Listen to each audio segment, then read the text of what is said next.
کہ آج بھی اگر سوال کیا جائے کہ خود ہم نے جنت البقیع میں سوال کیا بعض ان شرطوں سے کہ جو لوگوں کو زیارت سے روک رہے تھے، بڑے عجیب و غریب واقعات کہ کچھ ایسے کہ جس پہ بہت زیادہ انسان کا دل محزون ہو جائے کہ جب اہل بیت علیہ الصلوۃ والسلام کے چاہنے والوں پہ ظلم ہو، اور کچھ ایسے واقعات کہ جسے دیکھ کے وہاں خوشی بھی ہوتی ہے کہ جب اہل بیت کے چاہنے والے ان سے بحث کرتے ہیں، جرا کرتے ہیں، انہیں لاجواب کر دیتے ہیں، اور بعض دفعہ تو ایسی گفتگو سننے میں آتی ہے کہ ہنسی آئے کہ یہ لوگ کس قسم کے ہیں کہ عقل و شعور سے کام نہیں لیتے۔ لہٰذا وہ گفتگو جس کے پہلے مرحلے میں ذکر کیا جائے، ایک دفعہ ایک شرطے سے خود ہم نے کہا، کیونکہ وہ دوران زیارت لوگوں کو روک رہا تھا کہ قبروں پہ نہ جائیں، قبروں پہ جانا حرام ہے، تو پہلا سوال تو پیدا ہوتا ہے کہ تم جہاں پہ کھڑے ہو اور لوگوں کو روک رہے ہو تو وہ جنت البقیع کے اندر روک رہے ہو، اور جنت البقیع کے اندر لوگ آ رہے ہیں، قبروں پہ جا رہے ہیں۔ اگر روکنے کا سلسلہ کرنا تھا تو بالکل ہی روک دیتے باہر، لیکن یہ بالکل روک نہیں سکتے، اور یہ ان کا بالکل نہ روکنا ایک علامت ہے اس بات کی کہ ان کو خوف ہے ابھی بھی۔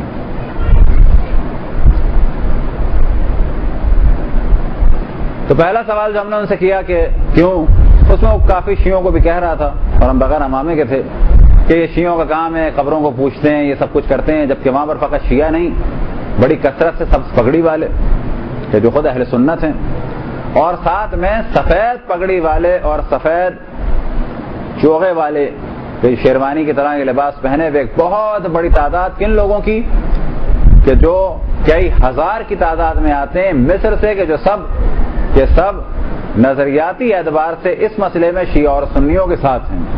کس مسئلے میں؟ اہل بیت علیہ الصلوۃ والسلام اور اصحاب کے قبور کے احترام کے سلسلے میں یہ سب آتے ہیں، ٹہلتے ہیں۔ لہٰذا اس نے کہا کہ قبروں کے اوپر جانا، قبروں کے اوپر کوئی عمارت بنانا سب حرام ہے، اور بنی بھی ہو تو توڑا جائے گا۔ دوران گفتگو یہ باتیں کر رہا تھا اردو میں، اور پنجاب کا رہنے والا تھا۔ تو خود میں نے اس سے کہا کیا ہر قبر کے اوپر سے گنبد یا چھت کا گرانا واجب ہے؟ تو اس نے کہا بالکل ہر قبر کے اوپر سے۔ تو بعد میں ہمیں تو علم تھا کہ یہ جواب یہی دے گا اگر جرت والا ہے، اور جواب اس نے غلط نہیں دیا، جواب اس نے وہی دیا کہ جو ان کے نظریے میں موجود ہے اور جو ان کا در حقیقت صحیح نظریہ ہے۔ تو ہم نے کہا کہ ہر قبر کے اوپر سے چھت یا گنبد کا گرانا واجب ہے؟ تو اس نے کہا ہاں۔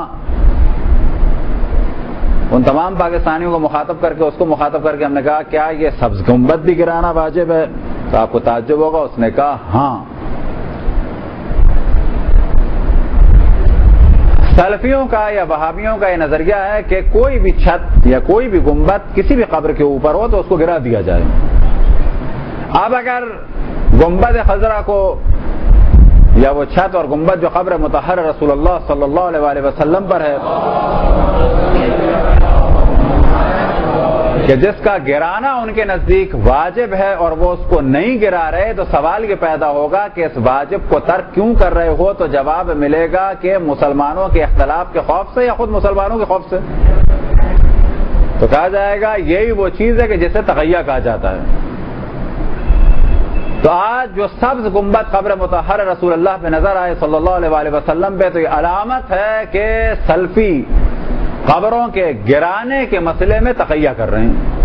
یہ وہی تقیہ ہے کہ جو ہمارے اوپر تان کرتے ہیں کہ شیعہ تقیہ کو جائز سمجھتے ہیں۔ ہاں شیعہ تو سمجھتے ہیں، جناب ابراہیم سے اور باقی انبیاء سے اور در حقیقت قرآن کی تعلیمات سے ہم نے یہ چیز لی کہ جب بھی جان کا خوف و تقیہ کیا جائے، لیکن کمال یہ ہے کہ آپ واجب کو ترک کر رہے ہیں اور خود بھی تقیہ کر رہے ہیں۔ تو اس کے بعد کوئی جواب نہیں تھا، اور ساتھ ہی ایک اعتراض یہ کرتے ہیں وہ لوگ کہ وہاں بہکانے میں جو کچھ لوگ کھڑے ہوتے ہیں وہ طریقہ کیا ہوتا ہے؟ مثال کے طور پہ جہاں لوگوں کا زیادہ اجتماع دیکھا تو کہتے ہیں یہاں کیوں کھڑے ہو؟ تو اس پر فوراً یہ کہتے ہیں کہ یہ قبر مثال کے طور پہ کسی صحابی کی یا کسی اہل بیت میں سے کسی کی ہے، تو پہلی چیز کہ جہاں یہ آپ کو کھڑے ہوئے نظر آئیں گے وہ سب کی سب وہ قبور ہیں کہ جن کا تعلق اہل بیت سے ہے۔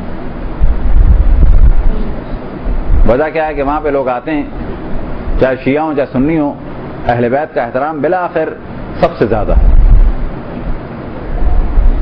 ایک دفعہ جناب صفیہ سلام اللہ علیہ اور جناب ام البنین سلام اللہ علیہ قبر مطہر کے پاس ایک شخص یہ سلفی کھڑا تھا اور لوگوں کو روک رہا تھا، اور اس نے واضح کہا کہ یہ نہیں معلوم کس کی قبر ہے، یہ قبر ہے بس، کس کی قبر ہے نہیں معلوم۔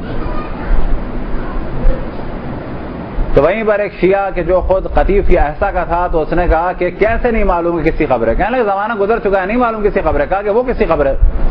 اشارہ کیا قبر مطہر رسول اللہ صلی اللہ علیہ وآلہ وسلم کی جانب کہ یہ کس کی قبر ہے؟ کہا کہ ہذا قبر رسول اللہ، کہ یہ رسول اللہ کی قبر ہے۔ کہا یہ تمہیں کیسے معلوم کہ رسول اللہ کی قبر ہے؟ تو کہتا ہذا بتواتر، ہذا بتواتر، یہ تواتر کے ذریعے ثابت ہے، تواتر کے ذریعے ثابت ہے۔ تو اس نے کہا کہ یہ بھی تواتر کے ذریعے ثابت ہے۔